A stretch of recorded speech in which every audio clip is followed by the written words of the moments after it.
Hello guys, welcome to all of you our channel Appi ji के। आज के इस वीडियो में हम लोग चैप्टर नंबर 9 पढ़ने जा रहे हैं, जिसका नाम है नए साम्राज्य और राज्य। आज हम लोग नए साम्राज्य के बारे में पढ़ेंगे और राज्य के बारे में पढ़ेंगे। तो यहाँ पे देखिए, अरविंद जो है ये खेल खेल रहा होता है और खेल खेल में ये राजा बना। तो यहाँ पे ये अरविंद की इमेज दिखाई गई है। ये एनसीईआरटी की बुक है। इसमें अरविंद जो है अपने स्कूल में खेले जाने वाले नाटक में राजा की भूमिका अदा करने के लिए चुना गया। तो जो एक अरविंद नाम का लड़का होता है, वो अपने स्कूल में एक नाटक करने के लिए राजा के पद के लिए वह चुना जाता है। ठीक है, उसने सोचा कि वह शाही वेशभूषा में मूंछों पर ताव देते हुए पहले कागज में लिपटी तलवार को शान से पकड़कर चहलकदमी करेगा। जरा सोचो उसे कितनी हैरानी हुई जब उसे यह बताया गया कि उसे बैठकर बीड़ा बजानी होगी। मतलब वह ये सोच रहा था कि मैं राजा बनूंगा तो मैं इस तरह के कपड़े पहनूंगा, इस तरह से तलवार होगी, ये होगा, इस तरह की शाही वेशभूषा होगी, ये वह सब कुछ सोच रहा था। लेकिन उसे बाद में क्या पता चला, जब उसे राजा बनाया गया, कि उसे बैठकर बीड़ा भी बजानी होगी और कविता पाठ भी करना होगा। और एक संगीतज्ञ राजा कौन हो सकता है? वह अरविंद जो है वह सोचने लगा कि इस तरह का राजा आखिर हो कौन सकता है जो बीड़ा बजा रहा है या फिर कविता पढ़ रहा है। वो तो अलग ही कुछ सोच रहा था, मतलब शाही वेशभूषा, मूंछों पर ताव देंगे, आराम से तलवार पकड़ेंगे, शान से चलेंगे, ये सब बातें वह सोच रहा था। तो आइए बताते हैं आपको कि इस तरह का राजा कौन हुआ। तो सबसे पहले क्वेश्चन यहाँ पे बनता है कि क्या बताती हैं प्रशस्तियाँ। प्रशस्तियाँ क्या होता है, ठीक है, इसके बारे में हम लोग पढ़ेंगे। तो दरअसल अरविंद जो है गुप्त वंश के प्रसिद्ध राजा समुद्रगुप्त की भूमिका अदा करने जा रहा है। तो किसकी भूमिका निभाने जा रहा है? तो समुद्रगुप्त की भूमिका निभाने जा रहा है। कौन? तो अरविंद। ठीक है, समुद्रगुप्त के बारे में हमें इलाहाबाद में अशोक स्तंभ पर खुदे एक लंबे अभिलेख से पता चलता है कि इसकी रचना समुद्रगुप्त के दरबार में कवि मंत्री रहे हरिशेन। इनका हरिशेन का नाम याद रखिएगा। ये किसके दरबारी कवि थे? तो ये जो थे समुद्रगुप्त के दरबारी कवि थे। एक काव्य के रूप में की गई थी। ये एक विशेष किस्म का अभिलेख है जिसे प्रशस्ति कहते हैं। ठीक है, एक संस्कृत शब्द है जिसका अर्थ प्रशंसा होता है। प्रशस्ति लिखने का प्रचलन पहले भी था। जैसे हम लोगों ने जब चैप्टर नंबर 8 पढ़ा था तो उसमें गौतमी पुत्र जो थे श्री सतकर्णी की प्रशस्ति के बारे में हम लोगों ने पढ़ा था। ठीक है, परंतु गुप्त काल में इनका महत्व और बढ़ गया। जब गुप्त काल आया तो इसकी इम्पोर्टेंस जो थी वो और भी ज़्यादा हो गई। तो इस प्रशस्ति को किसने लिखा है? तो जो समुद्रगुप्त में दरबारी कवि थे हरिशेन, उन्होंने लिखा है। ठीक है, तो समझ गए। अब समुद्रगुप्त की प्रशस्ति क्या थी? तो समुद्रगुप्त की प्रशस्ति हमें क्या बताती है? कवि ने इसमें जो है राजा की एक योद्धा, युद्धों को जीतने वाला राजा, विद्वान तथा एक उत्कृष्ट कवि के रूप में भरपूर प्रशंसा की है। किसकी? तो समुद्रगुप्त की। यहाँ तक कि उसे ईश्वर के बराबर बताया गया है। जो हरिशेन है, उन्होंने जो प्रशस्ति लिखी है उसमें समुद्रगुप्त को किसके बराबर बताया है? तो उन्होंने इनका कंपैरिजन गॉड से किया है कि ये भगवान के बराबर इनको बताया है। और प्रशस्ति में लंबे लंबे वाक्य दिए गए हैं। यहाँ वैसे ही एक वाक्य का अंश दिया गया है। अब उस प्रशस्ति में किस तरह के वाक्य दिए गए हैं तो उसका छोटा सा भाग आपको यहाँ पे दिखाया गया है कि कितने लंबे लंबे इन्होंने वाक्यों का प्रयोग किया है। तो देखिए किस तरह से प्रशस्ति लिखी है हरिशेन ने समुद्रगुप्त के बारे में। यहाँ पे इन्होंने देखना कितना लंबा वाक्य प्रयोग किया है कि जिनका शरीर युद्ध मैदान में कुठारों, कुल्हाड़ियों, तीरों, भालों, बर्छों, तलवारों, लोहे की गदाओं, नुकीले तारों तथा अन्य सैकड़ों हथियारों से लगे घाव के दाग से भरे होने के कारण अत्यंत सुंदर दिखता है।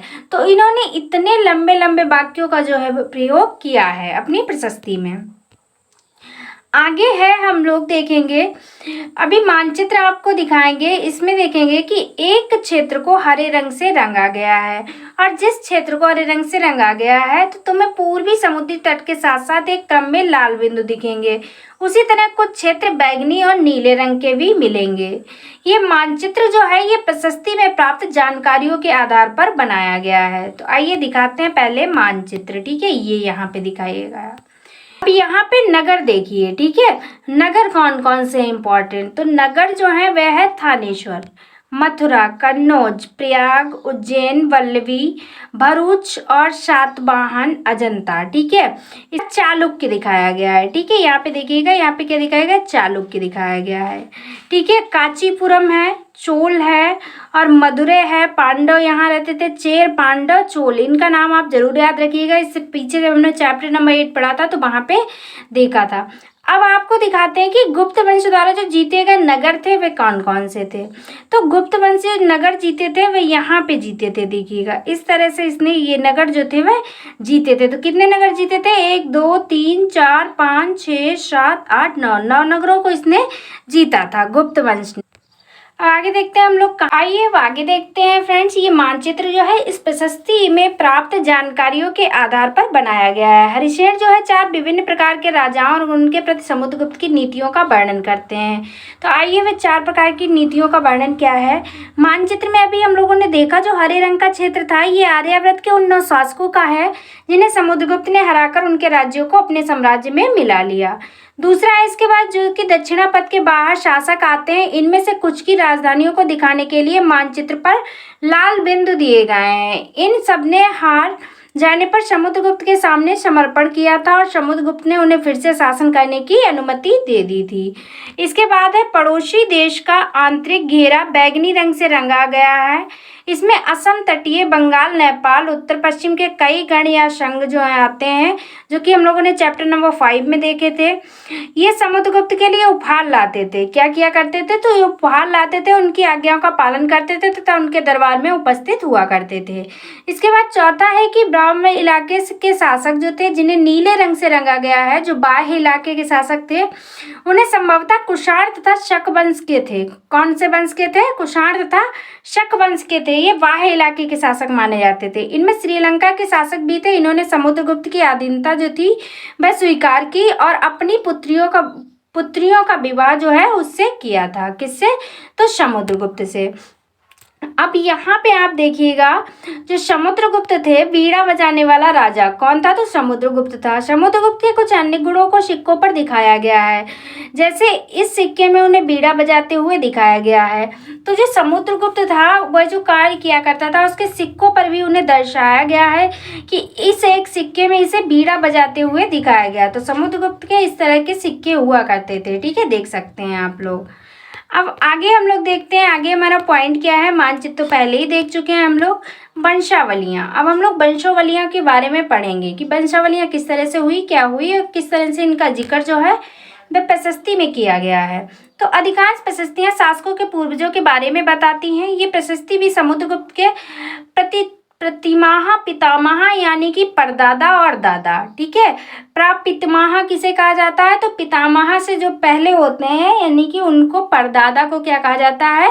प्रापितामह। ठीक है, पिता और माता के बारे में बताती हैं। उनकी माँ कुमार देवी लिच्छवीगण की थी। किसकी थी?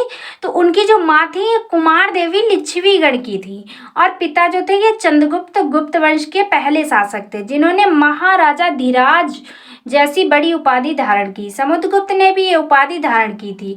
ये उपाधि जो थी किसने धारण की? तो समुद्रगुप्त ने भी धारण की थी। उनके दादा और परदादा का महाराजा के रूप में ही उल्लेख है। इससे ये आभास मिलता है कि धीरे धीरे इस वंश का जो महत्व है वह बढ़ता ही चला गया। अब यहाँ पे आप लोग देखिएगा दिया गया है विक्रम संवत। ठीक है, तो विक्रम संवत की शुरुआत जो है ये 58 ईसा पूर्व में प्रारंभ होने वाले विक्रम संवत को परंपरागत रूप से गुप्त राजा चंद्रगुप्त द्वितीय के नाम से जोड़ा गया है और ऐसा कहा जाता है कि उन्होंने शकों पर विजय के प्रतीक के रूप में इस संवत की स्थापना की तथा विक्रमादित्य की उपाधि जो है वह धारण की थी। किसने? तो चंद्रगुप्त द्वितीय ने। तो जो उसका विक्रम संवत का जो प्रारंभ माना जाता है वह 58 ईसा पूर्व माना जाता है। आगे देखिए कि समुद्रगुप्त के बारे में हमें उनके बाद के शासकों जैसे उनके बेटे जिनका नाम था चंद्रगुप्त द्वितीय की वंशावली पूर्वजों की सूची से जानकारी मिलती है।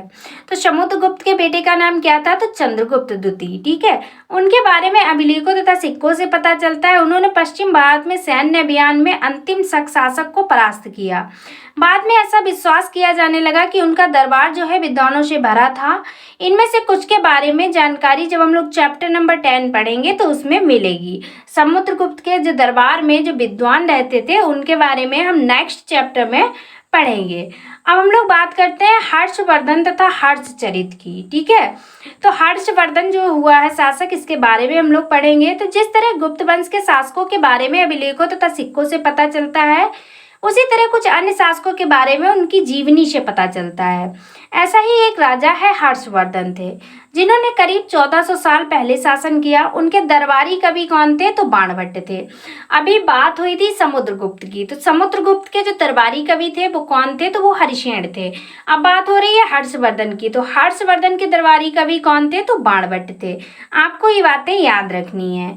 उनकी जीवनी है हर्षचरित लिखी है, ठीक है। तो हर्षचरित किसने लिखी है? तो बाणभट्ट ने, ठीक है। इसमें हर्षवर्धन की वंशावली देते हुए उनके राजा बनने तक का वर्णन है। चीनी तीर्थयात्री हुएनसांग, जिनके बारे में हम लोगों ने चैप्टर नंबर 8 में पढ़ा था कि काफी समय के लिए हर्ष के दरबार में रहा। कौन? तो हुएनसांग। उन्होंने वहां जो कुछ देखा उसका विस्तृत विवरण दिया है। तो हुएनसांग ने भी इनके बारे में जो कुछ भी देखा था उसका विवरण जो है अपनी प्रशस्ति में दिया है और विस्तृत रूप से दिया है, ठीक है। हर्ष जो थे ये अपने पिता के सबसे बड़े बेटे नहीं थे। हर्ष जो थे, हर्षवर्धन, ये अपने पिता के सबसे बड़े बेटे नहीं थे, पर अपने पिता और बड़े भाई की मृत्यु हो जाने पर थानेश्वर के राजा बने। तो हर्ष जो थे इनके बड़े भाई, और जब पिता की मृत्यु हो गई तो ये जो थे ये थानेश्वर के राजा बने।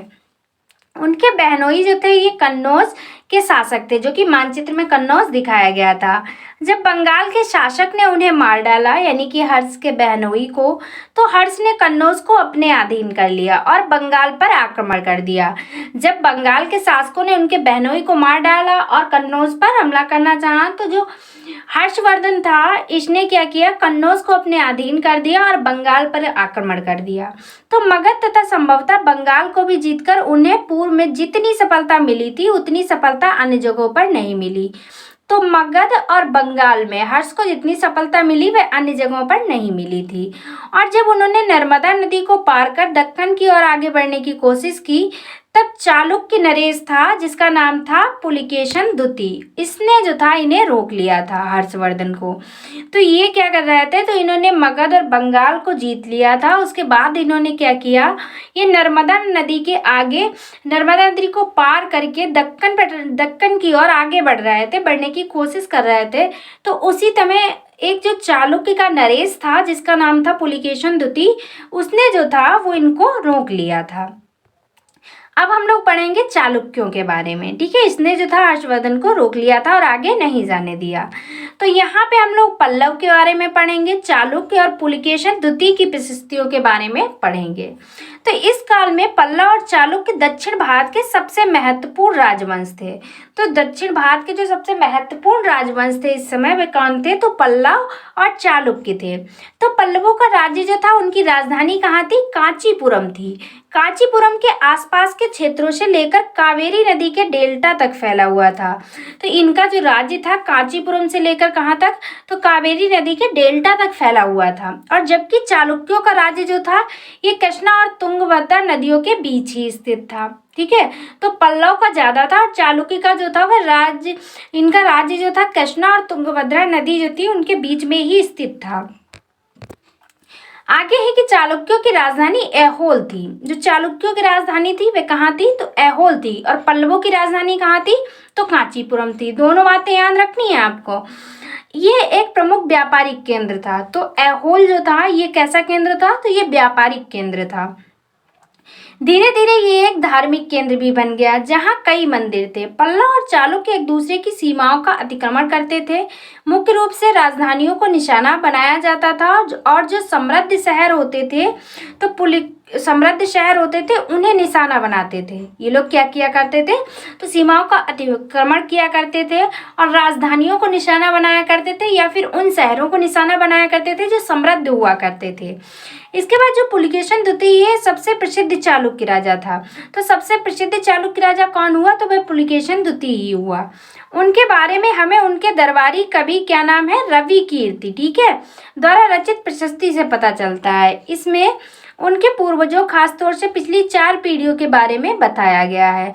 पुलिकेशन द्वितीय को अपने चाचा से यह राज्य मिला था। किससे मिला था? तो चाचा के द्वारा ये राज्य जो है पुलिकेशन द्वितीय को मिला था। ये बात किसने बताई है? तो ये बात रवि कीर्ति जो थे उनके दरबारी कवि, उन्होंने बताया है। तो इनके अनुसार उन्होंने पूर्व तथा पश्चिम दोनों समुद्री तटीय इलाकों में अपने अभियान चलाए। इसके अतिरिक्त उन्होंने हर्ष को भी आगे बढ़ने से रोका था। ठीक है, तो हम पहले ही बता चुके थे, जैसे ही वो कावेरी नदी के आगे दक्कन पठार के आगे बढ़ता है वैसे ही जो है पुलकेशिन द्वितीय हर्ष को रोक देता है। हर्ष का आनंद होता है आनंद। ठीक है, हर्ष का अर्थ ही होता है आनंद। कवि का कहना है कि इस पराजय के बाद हर्ष अब हर्ष नहीं रहा, यानी कि वो जो था वह आनंद में नहीं रहा। पुलकेशिन द्वितीय ने पल्लव राजा के ऊपर भी आक्रमण किया, जिसे कांचीपुरम की दीवार के पीछे शरण लेनी पड़ी। तो जो पुलकेशिन द्वितीय था इसने पल्लव राजा पर भी आक्रमण कर दिया था, लेकिन बाद में क्या हुआ, इसे कांचीपुरम की जो दीवार थी जो कि पल्लवों की क्या थी, तो राजधानी थी, इसमें इसके दीवार के पीछे से शरण लेनी पड़ी, यानी कि छिपना पड़ा था। तो पर चालुक्यों की विजय अल्पकालीन थी, लेकिन ये जो चालुक्यों की विजय थी ये कैसी थी, तो अल्पकालीन थी। लड़ाई से दोनों वंश जो थे वह दुर्बल हो गए, कमजोर पड़ गए। जब दोनों वंशों में आपसी लड़ाई हो गई तो ये दोनों वंश जो थे वह कमजोर हो गए, और फिर पल्लवों और चालुक्यों को अंतर राष्ट्रकूट तथा चोल वंशों ने समाप्त कर दिया। अब ये दोनों आपस में ही लड़ गए, तो वहां पे ये दोनों जो राज थे ये कमजोर हो गए। तो पल्लव चालुक्य थे ये दोनों कमजोर हो गए, तो इन पर जो है वह राष्ट्रकूट और चोल वंशों ने क्या किया, इन पे आक्रमण कर दिया और इन्हें समाप्त कर दिया। इसके बारे में जब हम 7 क्लास की एनसीईआरटी पढ़ेंगे, हिस्ट्री हमारे अतीत, तो उसमें पढ़ेंगे इन वंशों के बारे में डिटेल से। जैसे जैसे हम आगे आगे की क्लास की पढ़ते जाएंगे वैसे ही इन राजाओं के बारे में आपको फिर से पढ़ने को मिलेगा और वहाँ बहुत ही डिटेल से मिलेगा। अभी तो हम लोग स्टार्टिंग कर रहे हैं, 6 क्लास की एनसीईआरटी पढ़ रहे हैं। ठीक है, तो अब इन राज्यों का प्रशासन कैसे चलता था, यहाँ पे ये पढ़ेंगे कि इन राज्यों का जो प्रशासन था वह कैसे चलता था। तो पहले के राजाओं की तरह इन राजाओं के लिए भूमिका सबसे महत्वपूर्ण बना। प्रशासन की प्राथमिक इकाई गांव होते थे। क्या होते थे, तो जो प्रशासन की प्राथमिक इकाई मानी गई है वह गांव को मानी गई है। लेकिन धीरे धीरे कई नए बदलाव आए। राजाओं ने आर्थिक, सामाजिक, राजनीतिक या सैन्य शक्ति रखने वाले लोगों का समर्थन को जुटाने के लिए कई कदम उठाए। उदाहरण के तौर पर यहाँ पे दिए गए क्या क्या कदम उठाए गए, तो देखिएगा ध्यान से आप लोग। तो राजा ने क्या किया, कुछ महत्वपूर्ण प्रशासकीय पद अनुवांशिक बनाए गए, अर्थात बेटे अपने पिता का पद पाते थे। जैसे कि कवि हरिशेन अपने पिता की तरह महादंडनायक अर्थात मुख्य न्याय अधिकारी थे। इसके बाद कभी कभी एक ही व्यक्ति कई पदों पर कार्य करता था। जैसे कि हरिशेन एक महादंडनायक होने के साथ साथ कुमारामात्य अर्थात एक महत्वपूर्ण मंत्री तथा एक संधि विग्राहक अर्थात युद्ध और शांति के विषय का भी मंत्री था। इसके बाद है कि संभवतः वहाँ के स्थानीय प्रशासन में प्रमुख व्यक्तियों का बहुत बोलबाला था। इनमें नगर श्रेष्ठी यानी मुख्य बैंकर या शहर का व्यापारी, सार्थवाह यानी व्यापारियों के काफिले का नेता, प्रथम कुलिक अर्थात मुख्य शिल्पकार तथा कायस्थों यानी लिपिकों के प्रधान जैसे लोग जो थे वह रहते थे। इस तरह की नीतियां कुछ हद तक प्रभावशाली होती थी, मतलब कुछ हद तक तो ये प्रभावशाली थी, पर समय के साथ साथ इनमें से कुछ व्यक्ति इतने अधिक शक्तिशाली हो जाते थे कि अपना स्वतंत्र राज्य स्थापित कर लेते थे। अब किसी को परमानेंट कोई शक्ति दे दी जाएगी या उसे हर एक जानकारी परमानेंट मिलती रहेगी तो वो शक्तिशाली तो हो ही जाएगा, एक जगह पर ही वो टिका रहेगा। तो ये क्या किया करते थे, तो ये इतने ज़्यादा शक्तिशाली हो जाया करते थे कि अपना स्वतंत्र राज्य स्थापित कर लिया करते थे। अब हम लोग पढ़ेंगे एक नए प्रकार की सेना। एक नए प्रकार की सेना का निर्माण किस तरह होता है, अब ये पढ़ेंगे हम लोग। तो कुछ राजा अभी भी पुराने राजाओं की तरह एक सुसंगठित सेना रखते थे। जैसे बहुत से राजा ऐसे हुए जो पहले की तरह ही अपना जीवन जी रहे थे और पहले की तरह ही एक सुसंगठित सेना को ही रखते थे, जिसमें हाथी, रथ, घुड़सवार और पैदल सिपाही होते थे। पर इसके साथ साथ कुछ सेनानायक भी होते थे जो आवश्यकता पड़ने पर राजा को सैनिक सहायता दिया करते थे। इन सेनानायकों को कोई नियमित वेतन नहीं दिया जाता था, बदले में इनमें से कुछ को भूमिदान दिया जाता था। दी गई भूमि से ये कर वसूलते थे, जिससे वे सेना तथा घोड़ों की देखभाल करते थे। साथ ही वे इससे युद्ध के लिए हथियार जुटाते थे। इस तरह के व्यक्ति जो है वे क्या कहलाते थे, तो सामंत कहलाते थे। जहाँ कहीं भी शासक दुर्बल होते थे ये सामंत स्वतंत्र होने की कोशिश करते थे। ठीक है, अब हम लोग पढ़ेंगे दक्षिण के राज्यों में सभाएं। किस तरह की सभाएं हुआ करती थी दक्षिण राज्य होते थे। तो पल्लवों के अभिलेखों में कई स्थानीय सभाओं की चर्चा है। इनमें से एक था ब्राह्मण भूस्वामियों का संगठन, जिसे क्या कहा जाता था, तो जिसे सभा कहा जाता था। ये सभाएं उन उप समितियों के जरिए सिंचाई, खेतीबाड़ी से जुड़े विभिन्न काम, सड़क निर्माण, स्थानीय मंदिरों की देखरेख आदि का काम करती थी। जिन इलाकों के भूस्वामी ब्राह्मण नहीं थे वहां उर नामक ग्राम सभा के होने की बात कही गई है। तो नगरम व्यापारियों के एक संगठन का नाम था। संभवतः इन सभाओं पर धनी तथा शक्तिशाली भूस्वामियों और व्यापारियों का नियंत्रण था। इनमें से बहुत सी स्थानीय सभाएं जो हैं ये शताब्दियों तक काम करती रहती थी। मतलब कई शताब्दियों तक ये सभाएं जो थी वह काम करती रहती थी। अब बात करते हैं कि उस जमाने के जो आम लोग थे उनका जीवन कैसा था और क्या उनके काम थे। देखिएगा, तो जनसाधारण के जीवन की थोड़ी बहुत झलक हमें नाटकों तथा कुछ अन्य स्रोतों से मिलती हैं। चलो इसके कुछ उदाहरण देखते हैं क्या क्या है। तो कालिदास जो है ये अपने नाटकों में राज दरबार के जीवन के चित्रण के लिए प्रसिद्ध हैं। इन नाटकों में एक रोचक बात यह है कि राजा और अधिकांश ब्राह्मणों को संस्कृत बोलते हुए दिखाया गया है, जबकि अन्य लोग तथा महिलाएं जो है ये प्राकृतिक बोलते थे। ठीक है, प्राकृत बोला करते थे। उनका सबसे प्रसिद्ध नाटक अभिज्ञान शकुंतलम, जो कि दुष्यंत नामक एक राजा और शकुंतला नाम की एक युवती की प्रेम कहानी है। इस नाटक में एक गरीब मछुआरे के साथ राज कर्मचारियों के दुर्व्यवहार की भी बात कही गई है। यानी कि आम लोग जो थे उनका जीवन किस तरह कष्टदायी होता था इस बारे में भी बताया गया है। तो ये कहानी अभी हम आपको बाद में बताएंगे, पहले आगे पढ़ लेते हैं। तो इस तरह के दुर्व्यवहार जो थे वे कर्मचारियों के बारे में बताए गए हैं।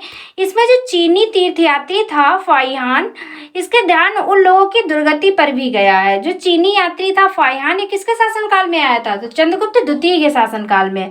तो इसका जो ध्यान था वह आम लोगों की जीवन शैली पर भी गया और इसने उनकी दुर्गति को देखा और उसका भी वर्णन किया। जिन्हें ऊंचे और शक्तिशाली लोग जो हुआ करते थे वे क्या मानते थे, अछूत मानते थे। इन्हें शहरों के बाहर रहना पड़ता था। वे लिखते हैं, तो उसने लिखा है कि अगर इन लोगों को शहर या बाजार के भीतर आना होता था तो सभी को आगाह करते थे, यानी कि पहले से ही बताते थे। ये लकड़ी के एक टुकड़े पर चोट करते रहते। ये आवाज सुनकर लोग सतर्क होकर अपने को छू जाने से या किसी प्रकार के संपर्क से बचाते थे। तो इन लोगों का जीवन इस तरह का हुआ करता था। अब यहाँ पे फ्रेंड्स जो बात हुई है शकुंतला और दुष्यंत की, तो एक मछुआरे को एक अंगूठी मिली। ये बात हम लोग पढ़ते हैं किस तरह की। एक मछुआरे को एक कीमती अंगूठी मिली। ये अंगूठी राजा ने शकुंतला को भेंट की थी, पर दुर्घटनावश उसे एक मछली जो थी वे निगल गई। जब मछुआरा इस अंगूठी को लेकर राजमहल पहुंचा तो द्वारपाल ने उस पर चोरी का आरोप लगाया और मुख्य पुलिस अधिकारी भी बहुत बुरी तरह से पेश आया। राजा उस अंगूठी को देखकर बहुत खुश हुए और उन्होंने मछुआरे को इनाम दिया। पुलिस वाला और द्वारपाल मछुआरे से इनाम का कुछ हिस्सा हड़पने के लिए उसके साथ शराब खाने चल पड़े। तो इस तरह का दुर्व्यवहार किया जाता था। इस तरह के कर्मचारी हुआ करते थे जिनकी आदतें भी इस तरह की हुआ करती थी। तो ये वर्णन भी जो है फाइहान ने इनको देखते हुए आम जनता का भी वर्णन उसने किया है। एक जगह बाणभट्ट द्वारा अभियान पर निकली राजा की सेना का भी बड़ा सजीव चित्रण किया है। तो एक बार जो बाणभट्ट था वह अभियान पर निकली एक राजा की सेना थी, उसका इन्होंने बहुत अच्छा सजीव चित्रण किया है। किसने, तो बाणभट्ट ने। आप लोग कमेंट बॉक्स में बताइए बाणभट्ट किसके दरबारी कवि थे। अभी इसी चैप्टर में हमने आपको पढ़ाया है। तो देखिए राजा की सेना, इन्होंने कैसा वर्णन किया है देखिए बताते हैं। इन्होंने कहा है कि राजा बड़ी मात्रा में साजो सामान लेकर यात्रा करते थे। इनमें हाथियों के अतिरिक्त रोजमर्रा के उपयोग में आने वाली चीजें जैसे बर्तन, स्वाव, जिसमें सोने के पायदान भी शामिल हैं, वो होता था अस्वाव। ठीक है, खाने पीने का सामान जिस तरह से हिरण हो गया, खरगोश, बकरी, सब्जियां, मसाला, ये भी रखते थे। विभिन्न प्रकार की चीजें जो है वो शामिल होती थी। ये सारी चीजें ठेलगाड़ियों पर या ऊँटों तथा हाथियों जैसे सामान ढोने वाले जानवरों की पीठ पर लाद कर ले जाई जाती थी। इस विशाल सेना के साथ साथ संगीतकार जो थे नगाड़े, बगुल तथा तुरई बजाते हुए चलते रहते थे। ये वर्णन किया है बाणभट्ट ने राजाओं की सेना को जाते हुए। और रास्ते में पड़ने वाले गांव वालों को उनका सत्कार करना पड़ता था। वे दही गुड़ और फूलों का उपहार लाते थे तथा जानवरों को चारा भी देते थे।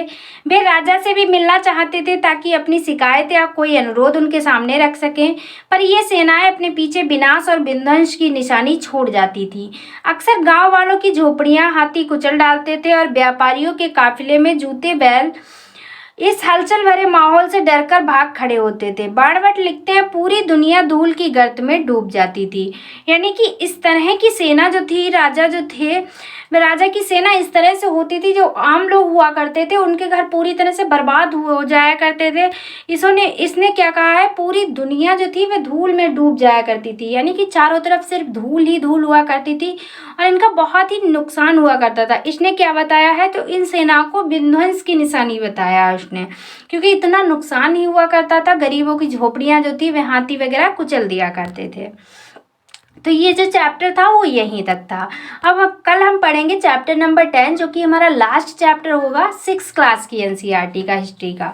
अब आप लोग हमें कमेंट बॉक्स में ज़रूर बताइएगा कि नेक्स्ट वीडियो आपको 6 क्लास की पॉलिटी या फिर जियोग्राफी की चाहिए या फिर 7th क्लास की हिस्ट्री कराएं। पहले हिस्ट्री करा देते हैं, फिर पॉलिटी कराएंगे, फिर जियोग्राफी, इस तरह से तो आपको समझ में भी अच्छे से आएगा। तो हो सकता है कल अभी चैप्टर नंबर 10 कराएंगे, उसके बाद हम लोग 7th क्लास की हिस्ट्री स्टार्ट करेंगे। अगर आपको कोई और वीडियो चाहिए तो आप कमेंट बॉक्स में बता सकते हैं, आपके लिए प्रोवाइड करवा दी जाएगी।